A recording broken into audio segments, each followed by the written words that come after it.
Halo, Assalamualaikum warahmatullahi wabarakatuh. Perkenalkan, nama saya Bima Arga Dewantoro dari Prodi Informatika Informatika dengan NPM 1204048. Di sini saya akan melaksanakan tugas untuk ujian khusus sistem multimedia.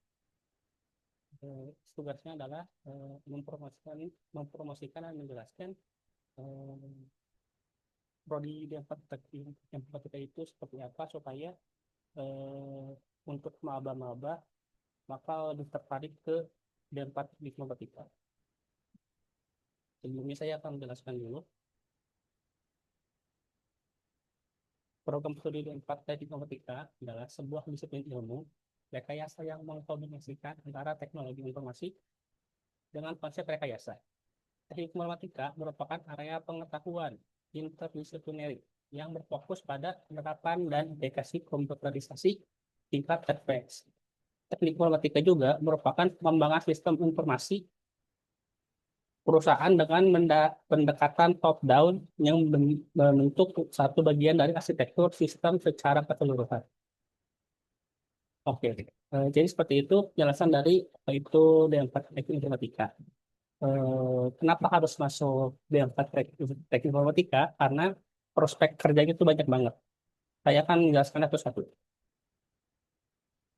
Prospek karirnya adalah programmer, data science, analis pengembangan, webmaster, spesialis komputer, database konsultan, dan akademisi. Saya akan menjelaskannya satu-satu.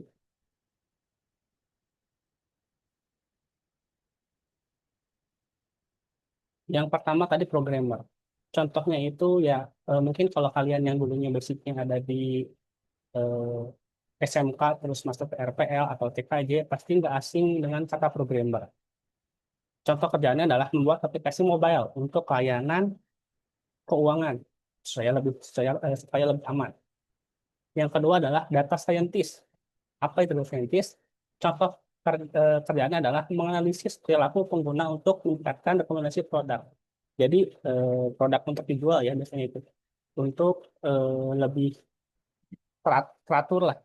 Contoh pekerjaannya ya itu menganalisis perilaku pengguna untuk meningkatkan eh, rekomendasi produk. Tempat kerjanya adalah di Tokopedia, Traveloka, Bank BCA, atau Telkomsel dan sebanyak lagi. Lanjut yang ketiga adalah analisis atau perancangan perangkat lunak. Orang-orang biasanya menyebutnya sistem analisis. Contoh kerjaannya adalah mendesain sistem manajemen aplikasi atau mau aplikasi rumah sakit, aplikasi misalnya web kampus, web sekolah, itu harus ada sistem analisnya. Oke, yang keempat adalah pengembangan sistem atau sistem develop. Contoh kerjaannya mengembangkan sistem ERP atau Enterprise Resource Planning untuk perusahaan manufaktur. Jadi keluar masuknya barang itu tercatat di sistem ERP-nya. Tempat kerjanya contohnya ada di Astra International, Unilever, atau perusahaan IT konsultan seperti ada namanya Accenture. Oke, yang kelima adalah webmaster. Contoh pekerjaan adalah memelihara dan memperbarui konten website. Mau website kampus, website perusahaan, pokoknya dia yang memelihara dan memperbaruinya. Kalau saya update atau ada bug itu langsung ke si webmaster pekerjaan. Oke, yang selanjutnya dari yang keenam itu ada spesialis jaringan komputer. Eh, tempat kerjanya biasanya untuk mempromosikan untuk memperbaiki jaringan atau konfigurasi dan keamanan jaringan. Contoh kerjaannya adalah menangani konfigurasi dan keamanan jaringan. Tempat kerjanya di Bank Indonesia, Pertamina, Indosat, atau sebanyak lagi. Karena harus mengamankan data. Itu bisa ke TKJ. Yang ketujuh ada database konsultan. Menyusun arsitektur database dan migrasi data antar sistem. Misalnya kalau misalnya kalian awalnya udah pakai bahasa PHP, namanya ada, terus kalian mau pindah ke migrasi ke misalnya bahasa Python.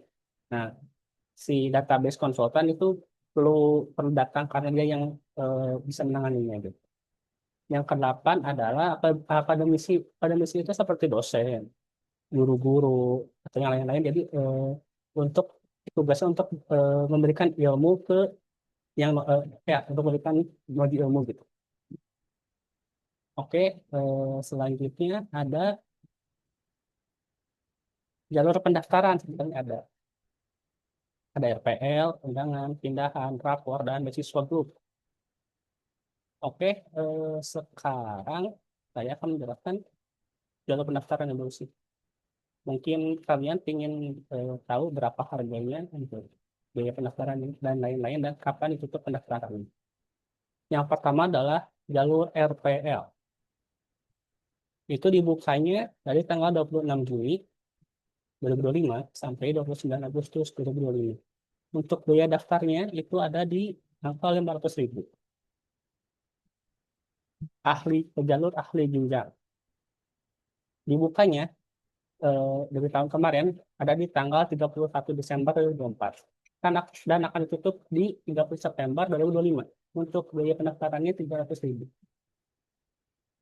Jalur pindahan atau transfer mahasiswa, misalnya dari instansi kampus-kampus lain mau pindah ke UDI, itu ada di angka 300.000. Pendaftaran sudah dibuka dari tanggal 31 Desember 2024 dan akan ditutup juga di 30 September 2025.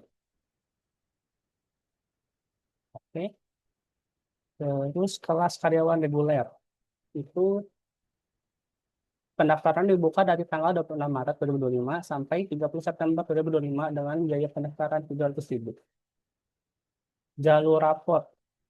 Sebenarnya kalau jalur raport itu lebih lebih ribet karena harus melampirkan nilai rapor dari semester 1 sampai 5 di SMK. Biaya pendaftarannya 300.000, udah dibuka dari tanggal 14 Juni sampai nanti 14 Juli. Ada namanya juga beasiswa putra atau postgroup, itu biasanya yang punya anak-anak, bapaknya itu kerja di pos, itu dapat beasiswa. Dibukanya dari tanggal 18 Juni 2025 sampai 16 September 2025. Biaya pendaftaran 300.000. Oke, selanjutnya ada jalur RPL PT Pos. Itu biasanya beasiswa dari PT Posnya sendiri.